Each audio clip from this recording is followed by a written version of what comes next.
Hello, dear listeners. Welcome to Podcast Vault, your ultimate destination for the best audiobooks and insightful podcasts. We're working hard to bring you the most engaging and high-quality book audio experiences so you can enjoy knowledge and stories anytime, anywhere. If you love what we do, please support us by subscribing to the channel. Don't forget to like, comment, and share with your friends. It really helps us grow. Stay tuned for amazing content. And thank you for being a part of our podcast family. Happy listening. নমস্কার, আজকে আমরা Peter Thiel আর Blake মাস্টার্সের লেখা 0 to 1 বইটা নিয়ে একটু অন্যরকম আলোচনা করব। এটা তো শুধু স্টার্টআপ গাইড নয়, তাই না?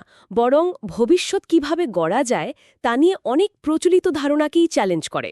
একদম। বইটা আসলে তো স্ট্যানফোর্ড ইউনিভার্সিটিতে থিয়েটার ক্লাসের নোটস থেকে তৈরি। হ্যাঁ, আর মূল প্রশ্নটাই খুব ইন্টারেস্টিং। কিভাবে আমরা একেবারে নতুন কিছু তৈরি করতে পারি, 0 থেকে 1?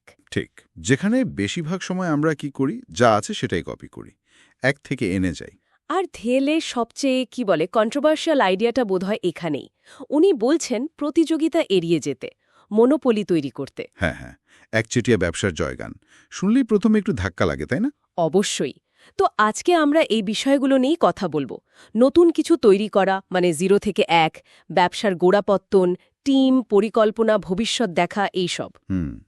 দেখব এই ধারণাগুলো আজকের দিনে কতটা খাটে বা নতুন উদ্যোগের ক্ষেত্রে কিভাবে কাজে লাগানো যায়। চলুন তাহলে শুরু করি ওই 0 থেকে 1 আর 1 থেকে n দিয়ে। থিয়েল বলছেন অগ্রগতি নাকি দুরকমের। হ্যাঁ, একটা হলো অনুভূমিক, হরাইজন্টাল। 1 থেকে n, সোজা কথায় যা কাজ করছে, যা প্রমাণিত, সেটাকেই আরও ছড়ানো, যেমন গ্লোবালাইজেশন বা বিশ্বায়ন। এক দেশে জিনিস অন্য দেশে নিয়ে যাওয়া, একই মডেল কপি করা। ঠিক। আর অন্যটা হলো উল্লম্ব, ভার্টিক্যাল, 0 থেকে 1।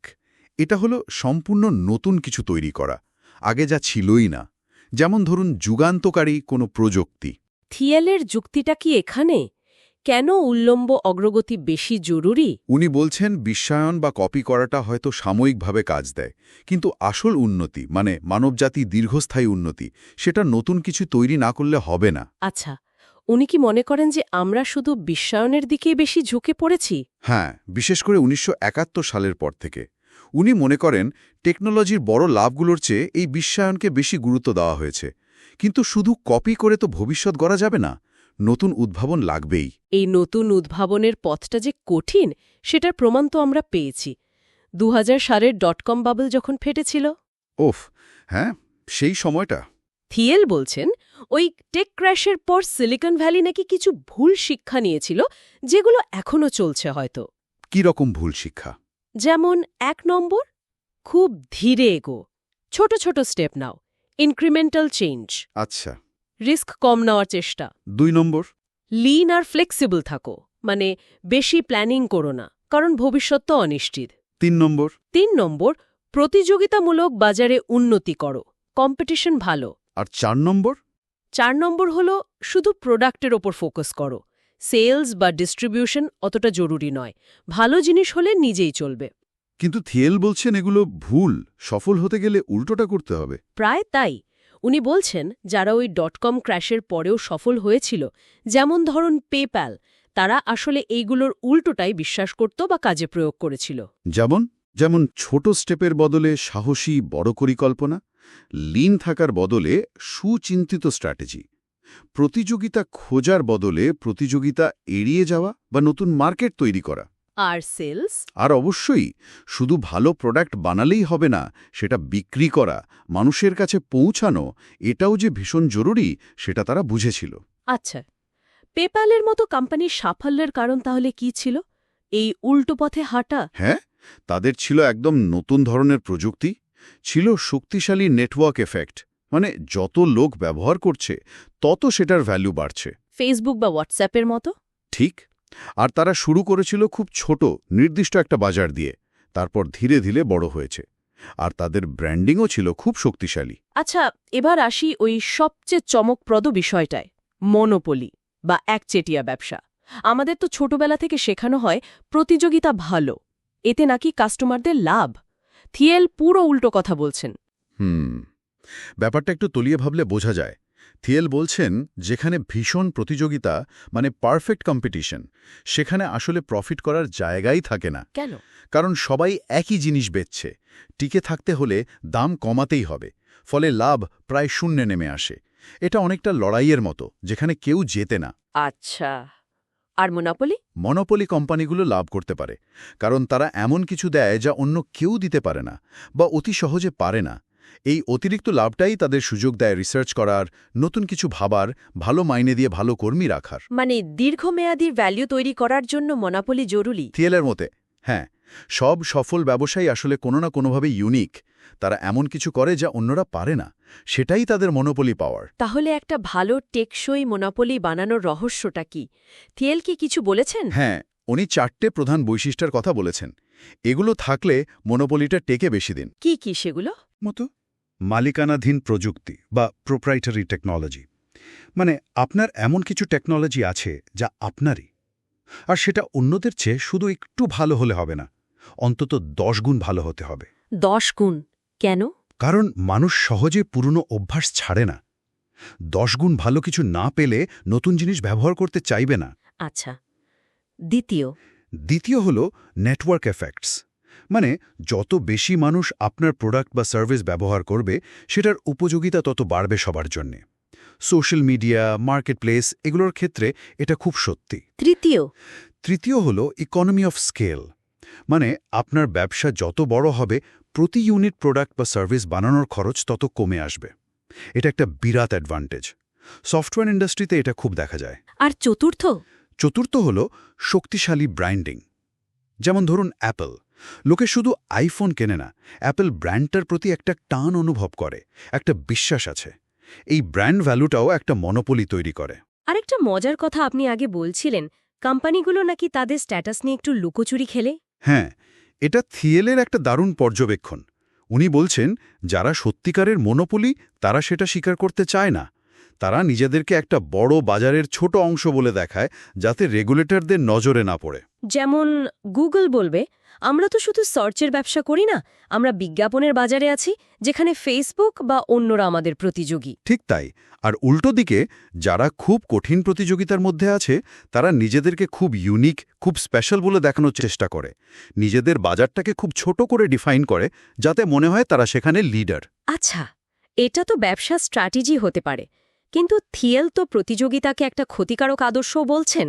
হ্যাঁ, উনি বলছেন আমরা প্রতিযোগিতা ব্যাপারটাকে এত বেশি গুরুত্ব দিয়ে ফেলেছি যে এটা প্রায় একটা আইডিওলজি বা ধর্ম হয়ে গেছে। স্কুলে, কলেজে, ব্যবসায় সব জায়গায় কম্পিটিশনের জয়গান। এতে ক্ষতিটা কি? ক্ষতি হলো অনেক সময় কোম্পানিগুলো প্রতিযোগীদের হারানোর নেশায় এত মত্ত হয়ে যায় যে তারা আসলে কাস্টমার কি চায় বা নতুন কি সুযোগ আছে সেদিকে নজরই দেয় না, একে অপরকে কপি করতে থাকে, নতুন কিছু তৈরি হয় না। মানে ফোকাসটা ভুল জায়গায় চলে যায়। একদম, উদ্ভাবনের বদলে একে অপরকে টেক্কা দেওয়াই লক্ষ্য হয়ে দাঁড়ায়। তাই থিয়েল বলছেন এই প্রতিযোগিতার ফাঁদ থেকে বেরিয়ে নতুন বাজার তৈরি করা, মানে 0 থেকে 1-এ যাওয়া, সেটাই আসল কাজ। এর সাথে কি লাস্ট মুভার অ্যাডভান্টেজের ধারণাটা আসে? আমরা তো সবসময় শুনি ফার্স্ট মুভার হতে হবে। হ্যাঁ, এখানেও থিয়েল একটু উল্টো সুর গাইছেন। উনি বলছেন সবার আগে বাজারে ঢোকাটাই সব নয়, আসল লক্ষ্য হওয়া উচিত সেই বাজারের শেষ প্রভাবশালী খেলোয়াড় হওয়া, লাস্ট মুভার অ্যাডভান্টেজ। মানে শেষ হাসিটা হাসা। অনেকটা তাই, এমন একটা পজিশন তৈরি করা যেখান থেকে দীর্ঘমেয়াদী লাভ আসবে, দীর্ঘমেয়াদী ক্যাশ ফ্লো। গুগল কি প্রথম সার্চ ইঞ্জিন ছিল? না। ফেসবুক কি প্রথম সোশ্যাল নেটওয়ার্ক ছিল? তাও না। কিন্তু তারাই তাদের মার্কেটে শেষ পর্যন্ত ডমিনেট করেছে। তাহলে কোনো ব্যবসার ভ্যালু বিচার করার সময় দেখতে হবে এটা কি 10-15 বছর পরেও লাভজনক থাকবে। এটাই থিয়েলের মূল প্রশ্ন, দীর্ঘমেয়াদী স্থায়িত্ব আছে কিনা। এই দীর্ঘমেয়াদী চিন্তার জন্য তো পরিকল্পনা দরকার, কিন্তু সিলিকন ভ্যালির শিক্ষায় তো ছিল প্ল্যানিং কম করতে হবে। এখানে থিয়েল আবার ভিন্ন মত পোষণ করছেন। উনি বলছেন সাফল্য মোটেই লটারির টিকিট জেতার মতো ব্যাপার নয়, এটা ভালো পরিকল্পনা, ভালো ডিজাইন আর কঠোর পরিশ্রমের ফল। উনি নির্দিষ্ট ভবিষ্যৎ আর অনির্দিষ্ট ভবিষ্যৎ বলে দুটো ধারণার কথা বলেছেন, এটা একটু বুঝিয়ে বলবেন? থিয়েল বলছেন ভবিষ্যৎ নিয়ে মানুষের 4 রকম মনোভাব থাকতে পারে। দুটো অক্ষে ভাগ করা যায়, আপনি ভবিষ্যৎ নিয়ে আশাবাদী না নিরাশাবাদী, আর আপনার সেই ভবিষ্যৎ নিয়ে নির্দিষ্ট পরিকল্পনা আছে নাকি নেই। আচ্ছা, 4 রকম কম্বিনেশন তাহলে। হ্যাঁ, প্রথমটা নির্দিষ্ট আশাবাদ, ডেফিনেট অপটিমিজম। আপনি বিশ্বাস করেন ভবিষ্যৎ ভালো হবে আর সেটা কিভাবে ভালো করা যায় তার একটা পরিষ্কার পরিকল্পনা আপনার আছে। থিয়েলের মতে 1950-60-এর আমেরিকা বা এখনকার চীন কিছুটা এই রকম। দ্বিতীয়, অনির্দিষ্ট আশাবাদ, ইনডেফিনিট অপটিমিজম। আপনি মনে করেন ভবিষ্যৎ এমনিতেই ভালো হবে, কিন্তু কিভাবে হবে তার কোনো স্পষ্ট ধারণা বা প্ল্যান নেই। অনেকগুলো অপশন খোলা রাখছেন। থিয়াল মনে করেন এখনকার পশ্চিমা বিশ্ব এই দিকে ঝুঁকেছে, ফাইন্যান্স বা লতে বেশি লোক যাচ্ছে নতুন কিছু তৈরির চেয়ে। তৃতীয়, নির্দিষ্ট নিরাশা, ডেফিনেট পেসিমিজম। আপনি মনে করেন ভবিষ্যৎ খারাপ হবে এবং তার জন্য নির্দিষ্ট প্রস্তুতি নিচ্ছেন, হয়তো রিসোর্স বাঁচাচ্ছেন। আর চতুর্থ, অনির্দিষ্ট নিরাশা, ইনডেফিনেট পেসিমিজম। আপনি মনে করেন ভবিষ্যৎ খারাপ হবে, কিন্তু কি করবেন জানেন না, অনেকটা হাল ছেড়ে দেওয়া অবস্থা। একসময়কার ইউরোপ হয়তো এমন ছিল। থিয়েল কোনটার পক্ষে? উনি নির্দিষ্ট আশাবাদের পক্ষে। 0 থেকে 1 তৈরি করতে হলে, মানে নতুন কিছু গড়তে হলে, ভবিষ্যতের একটা স্পষ্ট রূপ দেখতে হবে এবং সেটা বাস্তবায়নের জন্য দৃঢ় পরিকল্পনা থাকতে হবে। ভাগ্য বা পরিস্থিতির ওপর ছেড়ে দিলে হবে না। এই আইডিয়ার সাথে কি ভেঞ্চার ক্যাপিটাল বা স্টার্টআপের দুনিয়ার পাওয়ার লয়ের ধারণাটা জড়িত? হ্যাঁ, খুব ঘনিষ্ঠভাবে জড়িত।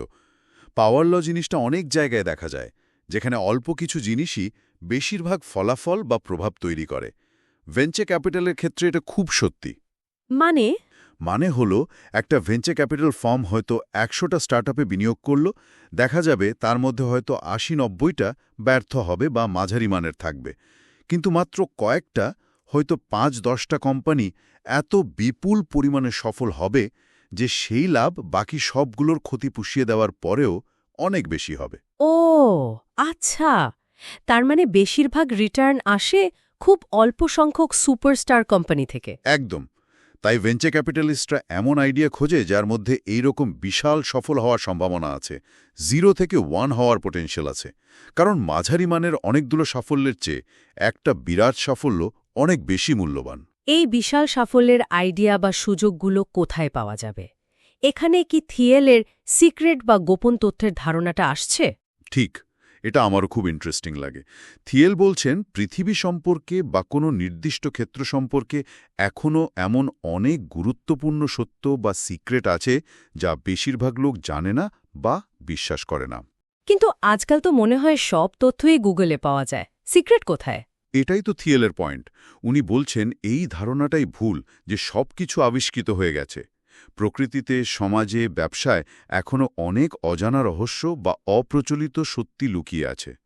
নতুন কিছু, মানে 0 থেকে 1 তৈরি করতে হলে এই রকম কোনো একটা সিক্রেট খুঁজে বের করতে হবে এবং সেটার উপর ভিত্তি করে কিছু গড়তে হবে। কিন্তু লোকে কেন এই সিক্রেট খোঁজে না বা খুঁজে পায় না? অনেক কারণ থাকতে পারে। হয়তো লোকে ঝুঁকি নিতে ভয় পায়, নতুন কিছু বললে লোকে পাগল ভাবতে পারে, অথবা অনেকে হয়তো আত্মতুষ্টিতে ভোগে, ভাবে যা চলছে চলুক। আবার অনেকে হয়তো সত্যি বিশ্বাস করে যে বড় আবিষ্কারের যুগ শেষ। থিয়েল কি কোনো প্রশ্ন করতে বলেছেন নিজেকে এই সিক্রেট খোঁজার জন্য? হ্যাঁ, দুটো খুব গুরুত্বপূর্ণ প্রশ্ন। 1, এমন কোনো গুরুত্বপূর্ণ সত্যি আছে যা নিয়ে খুব কম লোক আপনার সাথে একমত? 2, এমন কোনো মূল্যবান কোম্পানি আছে যা এখনও কেউ তৈরি করেনি? বাহ, এই প্রশ্নগুলো ভাবলে হয়তো নতুন দিক খুলে যেতে পারে। অবশ্যই। এই প্রশ্নগুলোর উত্তর খুঁজতে গেলেই হয়তো কোনো সিক্রেটের কাছাকাছি পৌঁছানো যেতে পারে। আচ্ছা, ধরুন কেউ একটা সিক্রেট খুঁজে পেল, সেটাকে বাস্তবে রূপ দিতে গেলে তো একটা ভালো কোম্পানির ভিত্তি দরকার। থিয়েলের ফাউন্ডেশন নিয়ে কি বলছেন? উনি বলছেন শুরুটা ঠিক হওয়াটা এক্সট্রিমলি ইম্পর্ট্যান্ট, মানে একেবারে গোড়ার সিদ্ধান্তগুলো। কে ফাউন্ডার হবে, মালিকানা কিভাবে ভাগ হবে, কন্ট্রোল কার হাতে থাকবে, এইগুলো একবার ঠিক হয়ে গেলে পরে বদলানো খুব মুশকিল। ফাউন্ডারদের মধ্যে সম্পর্ক কেমন হওয়া উচিত? থিয়েলের মতে ফাউন্ডারদের মধ্যে আগে থেকে পরিচয় থাকাটা খুব জরুরি। একসাথে কাজ করার অভিজ্ঞতা থাকলে আরও ভালো, কারণ স্টার্টআপের চাপ সামলাতে হলে আপসি বোঝাপড়াটা খুব দরকার। হঠাৎ করে অচেনা লোকের সাথে পার্টনারশিপ করলে সমস্যা হতে পারে। আর কোম্পানির বোর্ড? বোর্ড যত ছোট তত ভালো। আদর্শ হলো 3 জন। বেশি লোক হলে সিদ্ধান্ত নিতে দেরি হয়, মতবিরোধ বাড়ে। মালিকানা, ওনারশিপ, দখল, পজেশন আর নিয়ন্ত্রণ, কন্ট্রোল, এগুলো পরিষ্কার থাকা দরকার বলছেন। হ্যাঁ, এই 3টে জিনিস একদম পরিষ্কার করে ডিফাইন করা উচিত শুরুতেই। শেয়ার কার কত, কোম্পানিতে কাজ করার অধিকার কার, আর সিদ্ধান্ত নেওয়ার ক্ষমতা কার হাতে, এগুলো নিয়ে অস্পষ্টতা থাকলে পরে বিরাট সমস্যা তৈরি হয়।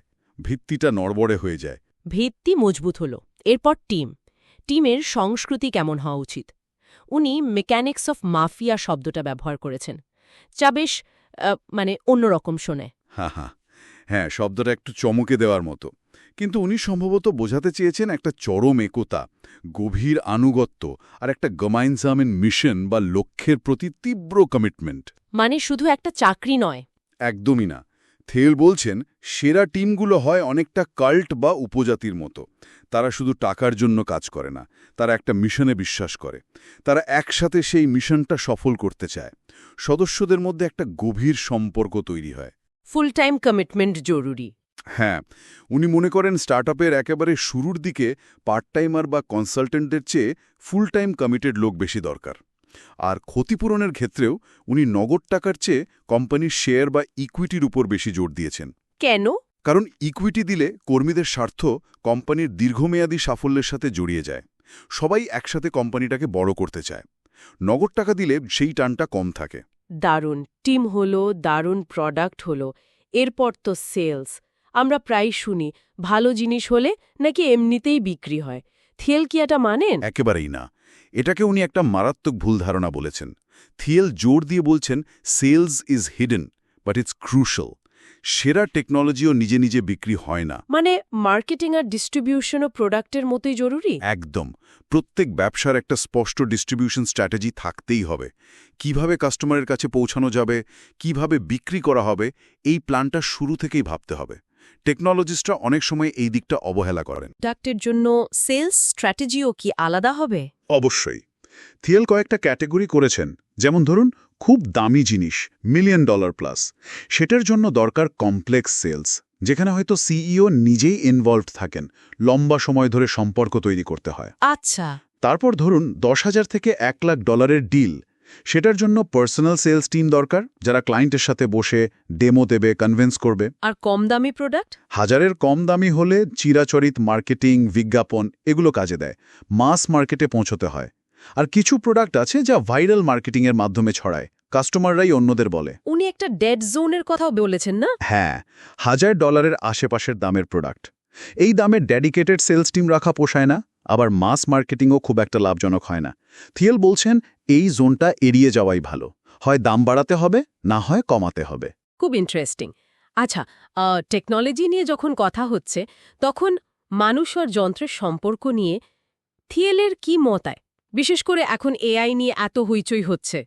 থিয়েল এখানেও একটা পরিপূরক বা কমপ্লিমেন্টারি ভিউ নিয়েছেন। উনি মনে করেন কম্পিউটার আর মানুষ প্রতিযোগী নয়, বরং সহযোগী। কিভাবে? কম্পিউটার ডেটা প্রসেসিংয়ে অসাধারণ, বিপুল পরিমাণ তথ্য ঘাটা, প্যাটার্ন খুঁজে বের করা, এসবে মানুষের চেয়ে অনেক এগিয়ে। কিন্তু মানুষ ভালো জটিল সমস্যা সমাধানে, নতুন কিছু সৃষ্টি করায়, নৈতিক বা স্ট্র্যাটেজিক সিদ্ধান্ত নেওয়ায়। মানে যার যার শক্তি সেটা কাজে লাগানো। ঠিক। উনি পেপেলের উদাহরণ দেন।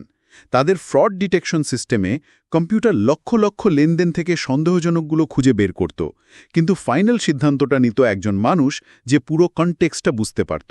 তাহলে এআই মানুষকে রিপ্লেস করবে না, বরং সাহায্য করবে। থিয়েলের মতে অন্তত অদূর ভবিষ্যতে তাই এআই মানুষের ক্ষমতাকে আরও বাড়াবে। যে কাজগুলো রিপিটেটিভ বা ডেটা ইন্টেন্সিভ, সেগুলো হয়তো এআই করবে, কিন্তু মানুষের জাজমেন্ট বা ক্রিয়েটিভিটির প্রয়োজন থেকেই যাবে। আচ্ছা, বইয়ের শেষের দিকে থিয়েল ক্লিন টেক বা সবুজ প্রযুক্তি নিয়েও কথা বলেছেন। অনেক আশা ছিল এই সেক্টর নিয়ে, কিন্তু বেশিরভাগ কোম্পানি ব্যর্থ হল কেন? হ্যাঁ, এটা একটা গুরুত্বপূর্ণ কেস স্টাডি। থিয়েল এখানে তার বিখ্যাত 7টা প্রশ্ন ব্যবহার করেছেন এই ব্যর্থতাটা বিশ্লেষণ করার জন্য। উনি বলছেন যে কোনো নতুন ব্যবসা শুরু করার আগে এই 7টা প্রশ্নের উত্তর খোঁজা উচিত। কি সেই 7টা প্রশ্ন? 1. ইঞ্জিনিয়ারিং বা প্রযুক্তি। আপনার প্রযুক্তি কি অন্যদের চেয়ে মৌলিকভাবে অন্তত 10 গুণ ভালো? 2. টাইমিং। এটাই কি সঠিক সময়? বাজার কি তৈরি? 3. মনোপলি। আপনি কি কোনো ছোট বাজারের বড় অংশ দখল করতে পারছেন, নাকি শুরুতেই বিশাল কম্পিটিশনে পড়ছেন? 4. মানুষ। আপনার কি সঠিক টিম আছে? ফাউন্ডার, টেকনিক্যাল লোক, সেলস লোক। 5. ডিস্ট্রিবিউশন। আপনার কি প্রোডাক্ট বা সার্ভিস কাস্টমারের কাছে পৌঁছে দেওয়ার রাস্তা আছে? 6. ডিউরেবিলিটি বা স্থায়িত্ব। আপনার ব্যবসার সুবিধাগুলো কি আগামী 10-20 বছর ধরে টিকবে? 7. সিক্রেট। আপনি কি এমন কোনো ইউনিক সুযোগ বা সত্যি খুঁজে পেয়েছেন যা অন্যরা দেখেনি? ক্লিন টেক কোম্পানিগুলো এই প্রশ্নগুলোর উত্তর দিতে পারেনি। থিয়েলের মতে বেশিরভাগই এক বা একাধিক প্রশ্নের উত্তরে ফেল করেছিল। হয়তো প্রযুক্তি দারুণ ছিল, কিন্তু বাজার তৈরি ছিল না, টাইমিং, অথবা প্রযুক্তিটা যথেষ্ট ভালো ছিল না, ইঞ্জিনিয়ারিং কিংবা ডিস্ট্রিবিউশন প্ল্যান ছিল না, বা তারা কোনো সিক্রেট খুঁজে পায়নি, শুধু সরকারি ভর্তুকির উপর নির্ভর করেছিল। এই সব মিলিয়েই ব্যর্থতা। খুব যুক্তিসঙ্গত বিশ্লেষণ। সবশেষে উনি ফাউন্ডার্স প্যারাডক্স বা প্রতিষ্ঠাতার আপাত স্ববিরোধিতার কথা বলেছেন। এটা কি? এটা একটা মজার পর্যবেক্ষণ। উনি বলছেন, অনেক কিংবদন্তি বা সফল প্রতিষ্ঠাতা কেমন যেন একটু এক্সট্রিম হন। তাদের মধ্যে বিপরীতধর্মী বৈশিষ্ট্য একসাথে দেখা যায়।